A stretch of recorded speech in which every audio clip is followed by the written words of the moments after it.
What's going on, guys? The Comics Kid 2099 here to examine Avengers Annual 10, brought to you by this creative team. This issue is collected in Essential Miss Marvel. I don't know if it's collected anywhere else. That's how I first read the issue, and I will talk about that a little bit later in the video. There isn't a whole lot in terms of plot to talk about with this issue. Spider-Woman rescues a woman who fell from a bridge.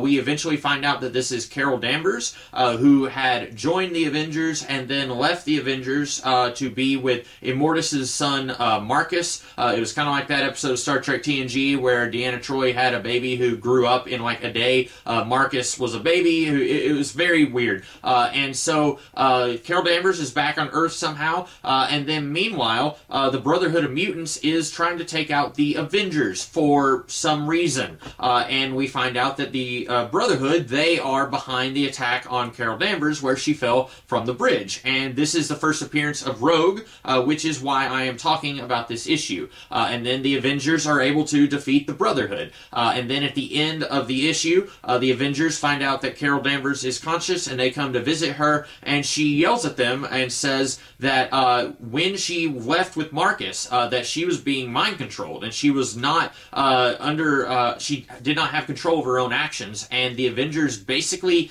didn't care, at least as far as Carol Danvers is concerned. And she was finally able to escape Marcus and come back to Earth, and she really didn't feel like she could trust the Avengers, so she just created a life for herself away from the Avengers, didn't even bother telling anyone that she was back on Earth. Why the Brotherhood knew that Carol Danvers was back on Earth, and why they thought that they needed to attack her when they're trying to take out the rest of the Avengers, I still don't know why they needed to attack the Avengers. They, at this moment, didn't have any beef with the Avengers, so I don't know why they needed to attack the Avengers, and I don't know why they felt like they needed to attack Carol Danvers, who was no longer with the Avengers. But a lot of this, I feel like there's three ways that you could read this issue. One way is if you're doing what I am doing with the X-Men with the Avengers. If you go back to the very beginning and read all of the Avengers stuff up to this point, then this issue, I feel like, will make sense to you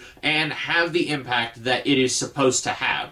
Because when you are doing the second way, where you're reading Essential Miss Marvel, you read all of the Miss Marvel series, and it ended, I think, with issue 23, I think? Yes. And then this collects Marvel Superheroes magazine issues 10 and 11, which came out in 1992, and that gives the backstory on how Rogue attacked Carol Danvers, which apparently that was supposed to have happened in later issues of Miss Marvel before the series got canceled. And so you go from these issues from the late 70s, very early 80s, I'd say, I'm not even sure if the Miss Marvel series ever went into the 80s, and then you skip ahead to some stuff from 1992, where it's showing how Rogue and Captain Marvel, or I'm sorry, Carol Danvers first fought. She's not Captain Marvel yet. And then you skip back into the early 80s with Avengers Annual 10, where you're picking up where Rogue attacked Carol Danvers and then dropped her off the bridge. And then if you are just reading this book like I was, you haven't read any of the Bronze Age Avengers stuff, and so very little of this actually has any impact on you. I skipped all of Carol Danvers joining the Avengers and then leaving the Avengers and then sometime later coming back to Earth. I missed all of that. And so I feel like reading this issue in the context of reading the Miss Marvel stuff, or you're an X-Men fan and you want to read the first appearance of Rogue, this issue is not going to have the wham that they thought that it would whenever it first came out. And I feel like Carol Danvers in this issue is a little bit harsh on the Avengers, because now bear in mind, I have not read the issue with Immortus' son Marcus. It's kind of recapped a little bit in this annual,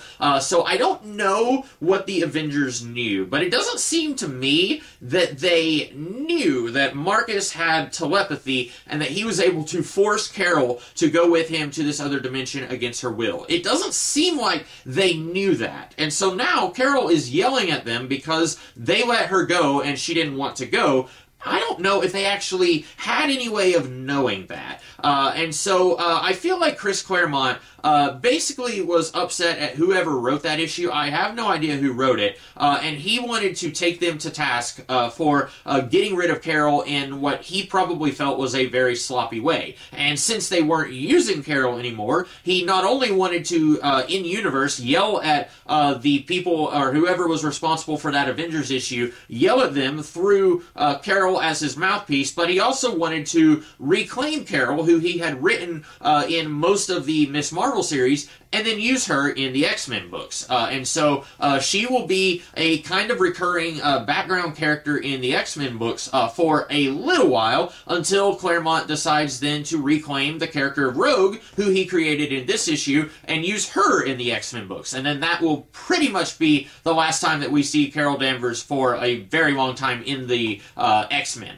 And so not a whole lot to talk about here. I wish that I had more knowledge about Carol's time with the Avengers so I could talk more authoritatively about how she was written out of the series and then how this issue addresses that. But very clearly, Claremont was not happy with how that was handled, and he wanted to kind of put his own spin on it. But like I said, I don't think that the Avengers had any way of knowing that Marcus was controlling Carol, and that they were like, well, isn't this great? Carol is marrying Marcus. And within the context of this issue, yes, it does seem pretty bad.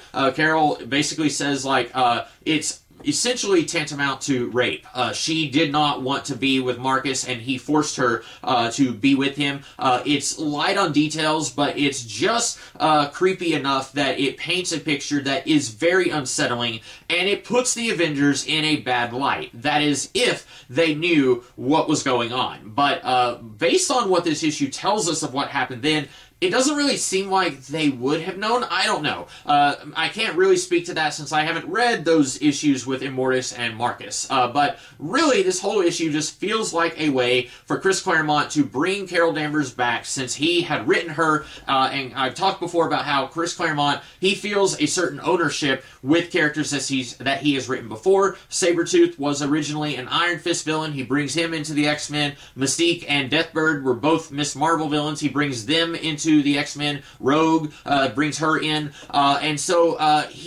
Spider-Woman, he wrote Spider-Woman for a little while, and then she later shows up a little bit in the X-Men books, not as much as Carol Danvers, but a lot of these characters, he feels like, well, I wrote them, even if it was just for a little while, I feel like I deserve to bring them into this other book that I'm writing, whether you agree with that or not. That is essentially the motivation behind this issue of Carol Danvers was written off into some alternate dimension with a guy that she just met. That seems really weird and not really in character for her, so I'm going to bring her back, and since nobody else is using her, I'm going to use her in the X-Men. Okay, fine. And then Rogue is here, and she's very evil. It's going to be we'll get at least one more Rogue appearance in the main X-Men book, where she is an ally to the Brotherhood of Mutants, before we will slowly start to see her arc of repentance, and I'll talk about that more when we get there.